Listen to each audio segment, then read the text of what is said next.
I got to read from Phil Wegmann, the Washington Examiner commentary writer. You know, Phil, there's another school of thought on a shutdown is that sadly, or not, depending on your point of view, we've gotten kind of used to this. Would be the third of this presidency. It would be the 11th, technically, in a little more than a decade, of various times and varying, degrees of impact. So is that working to the president's advantage that the shock effect is off?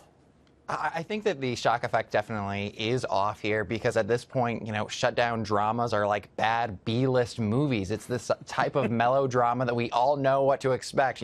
Someone in the White House is going to make a threat. Someone on Capitol Hill is going to hold a press conference. At the end of the day, they're either going to have a deal or they're going to come up with a short-term deal. I think that what makes this one different is the stakes are significantly lower. I mean, you and Chad were talking about this at the beginning, and it's important for us to note that this would be a partial government shutdown. Right. Already about 75% of government spending is guaranteed through September of 2019, things like the Pentagon and HHS. So it would be a limited shutdown.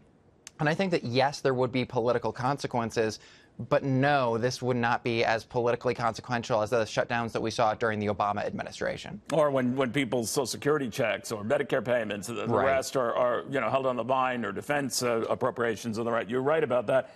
I'm also beginning to wonder whether a lot of people looking at this just say, a pox on both your houses. I don't know ultimately who gets the blame one way or the other, and I don't know if the side that does really cares because the impact isn't what it was. What do you think?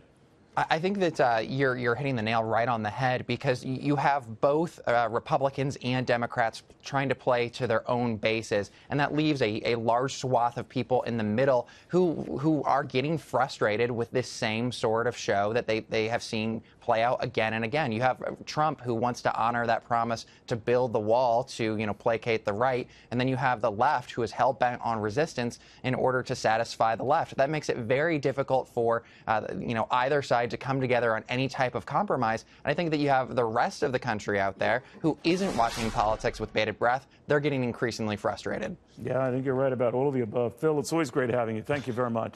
Thank you, sir. All right, Phil Wegmann.